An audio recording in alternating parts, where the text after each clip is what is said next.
Danny Flexen here for Seconds Out. Delighted to be joined by a former world champion, of course, and altruist. I think it's fair to say, Badou Jack. How are you? Great, thank you. How are you? I'm very good, thank you. You're fighting next week. You're back um, against Yes, against a guy not only that we don't know a great deal about, but up at cruiserweight, or Peter certainly that's where McNeely. he's been competing. Is this you stepping up in weights? Is it going to be at a catch weight? What can you tell us about your fight with Blake McKernan?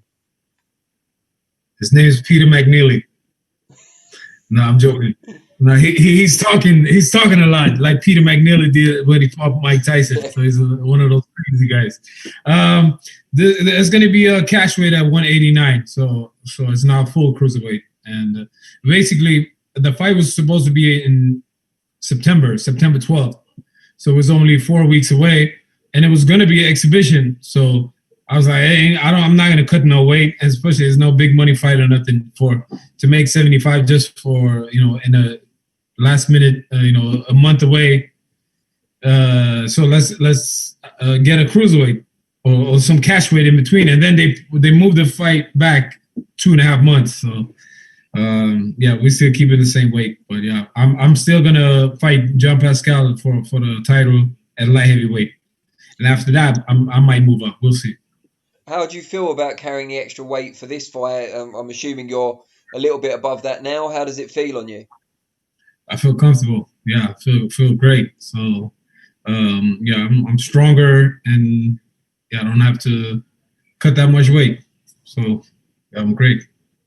And the aspect of the fight that's captured a lot of people's attention is that you're donating all the proceeds from your purse, etc., from the fight to the Badou Jack Foundation. Just tell Yes. us why you decided to do that for this specific fight, and then tell us a little bit. I mean, I already know, but for people out there who don't, what the Badou Jack Foundation does specifically. Okay. So uh, I don't take this. I respect my opponent, or I'm taking it as a real fight, but this is not a typical event. I'm fighting. I fought 8 world class fighters, world champion, former world champions back to back. So this is, well, I do this for charity. So this is like a special kind of event. So it's a huge platform with Mike Tyson and Roy Jones. Of course. So so that's why all the eyeballs is on it. So like I said, it's not a big fight. So I'm donating this. I'm doing this for charity to help my foundation, but to give kids all over the world a fighting chance in life. And you've done a lot of work in Syria and other areas affected by civil war and child deprivation, particularly. Just tell us why this subject's so close to your heart and what you guys have achieved so far.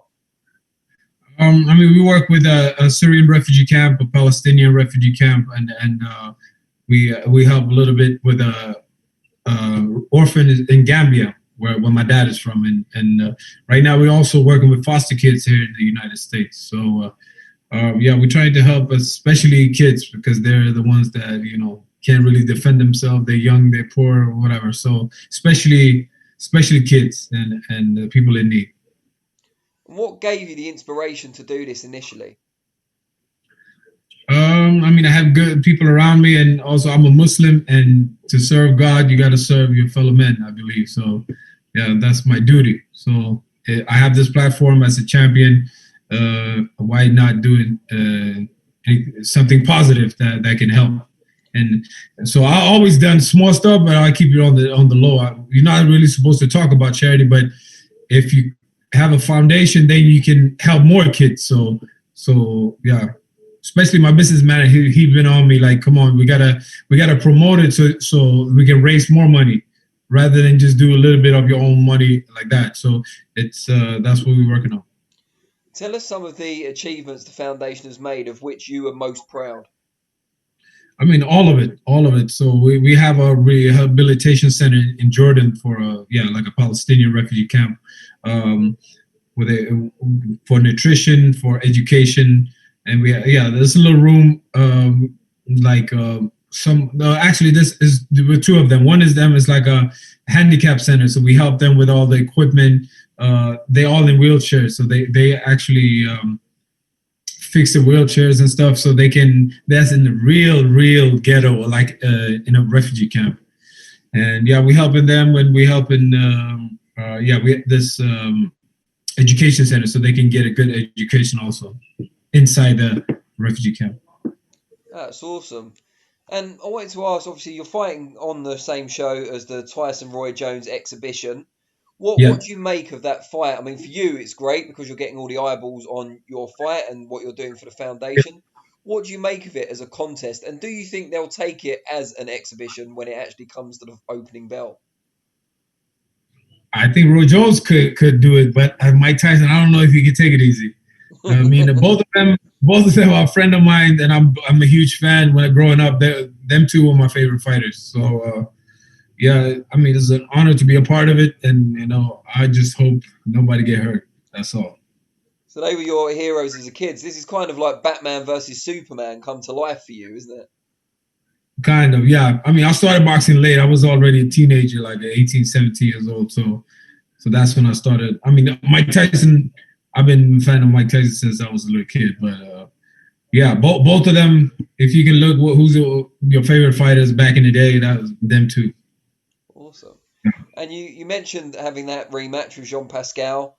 It was Yeah. what, around a year ago now, or maybe just under a year ago that you fought the first time. Contentious decision after 12 thrilling rounds. Very, very exciting fight to watch. How many times have you viewed it back since? I think Only once or twice. once. Yeah, I think so. Yeah, I haven't watched it in a long time. So the beginning of the year or right after the fight, yeah, 75% of all the Showtime's viewers thought I won, and yeah, it's boxing politics. But yeah, next time we're not gonna need no judges. We got two judges, this one and this one. That's it. Good stuff. Where are we at with the rematch? Obviously, the pandemic's happened, is ongoing, and people are Yeah. struggling to get dates. You're back out next week, as we know. What's the latest on the rematch? So Floyd called me the week after the fight, saying we're gonna fight in April. That was before this was in the beginning of January, first week of like New Year's Eve or something. So then the pandemic happened, and they would look maybe June, July. So he was going to be on the co-main for the Javante and Davis and Leo Santa Cruz fight. Then that fight got pushed back, and then even to the fall. And they told me that Pascal don't want to wait till the fans come back so he can get his regular purse, whatever is in his contract. I don't think he specifically need fans, but without fans, you're not gonna, get paid what you're supposed to. So he know it's gonna be a tough fight, and obviously he had a great career and he fought everybody. So he's not ducking me or ducking nobody. I don't believe that. He just want to get paid for a tough fight, and which he's supposed to.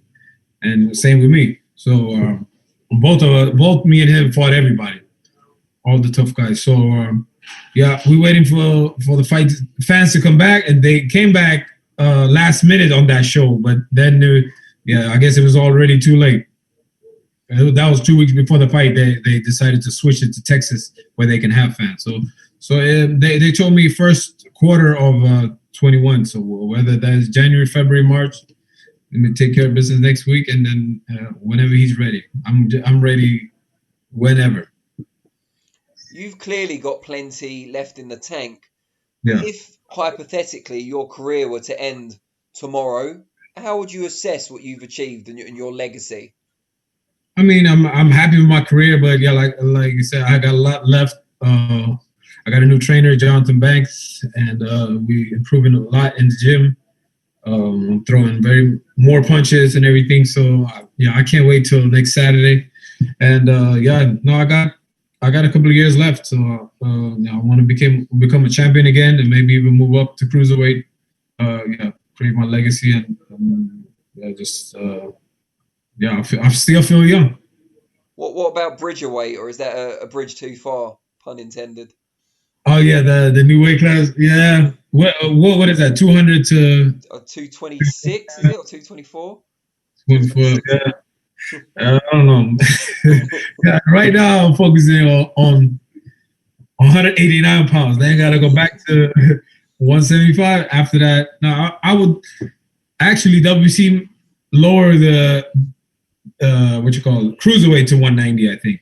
Yeah. So I mean, 190 or 200, it doesn't matter for me. And you mentioned you've got a new trainer in Jonathan Banks. Obviously, people know of his work with initially Vladimir Klitschko, more recently Triple G. What Yeah. led to the link up between you guys? Me and Triple G, we had the same nutritionist. So, Okay. my nutritionist James Lockwood. He always spoke great about Banks, and Banks said he's a fan of mine and stuff. So, after me and Lou Duval split, he said he wanted to go back to New York, spend more time with his family. He said he's tired of me getting robbed so many times. Maybe he blamed himself for a little bit. I don't know. We're still friends. We're still cool. So it's all love. So yeah, I had to look for a new trainer, and yeah, we tried him, and yeah, we clicked ever since. And he's my age too. So How does it work with someone of your experience when you join a new trainer? Because there can't be much new, and you were a great amateur as well. There can't be much new they can teach you. So is it just about refining some of your strengths and yeah, actually taught me a lot of new stuff that will work, like smaller stuff. He don't try to change me or nothing. He knows that I'm a good body puncher. I never get tired. So like I said, the fights that have been draws or been a little closer, it has not been because they're better fighter than me or nothing. They just threw a little bit more punches. So basically, let's say I'm not gonna say the Gale fight because that was pretty. Let's say the Stevenson and the Pascal fight.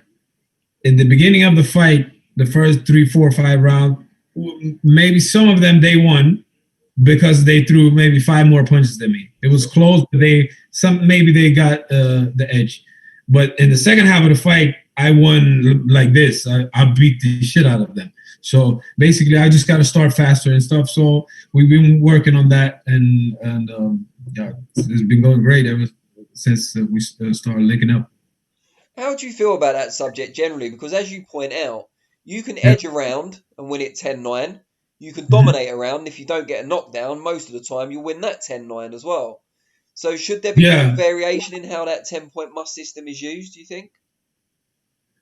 yeah, I believe so. Like let's say, I mean, you scored around round by round, but let's say the 11th or the 12th round, I'm landing 65 punches that my opponent landing 4, and that's a round to me. And the third round, my opponent landing 22 and I'm landing 18. Yeah. You scored around the same. Plus, he took a beating. So I mean, you win the round by round. So I don't know. It's hard to say. You gotta knock him out. That's it, and then you don't have to worry about nothing. Is that something you've been working on as well? Because you've always carried power. No one Yeah, doubts that. But is it more about using that power at the right times? yes, that's what we've been working on a lot now. Like small adjustment. The small adjustment make gonna be big in the ring. So yeah, no, but Jonathan Banks for my style is perfect. And before we let you go, just tell people out there how they can get involved with the Badou Jack Foundation and how they can be of help. First of all, they can go to badoujackfoundation.org and look at videos and see and read everything we do. And yeah, if they want to donate, they can donate. Yeah, they can start with just visit the website. And we appreciate all the support. Great stuff. Well, I think it's amazing what you're doing. I look forward to the fight purely for that reason, if for no other. I'm sure Yeah, it'll be an action-packed fight anyway, but just that added aspect makes it even more attractive as a fight. And hopefully you'll get that rematch nailed in for the first quarter of next year. yes, sir. Thank you. Appreciate it. All right, you have a good day, and I'll speak to you again soon. You too. All right. Take care. Bye. Bye bye.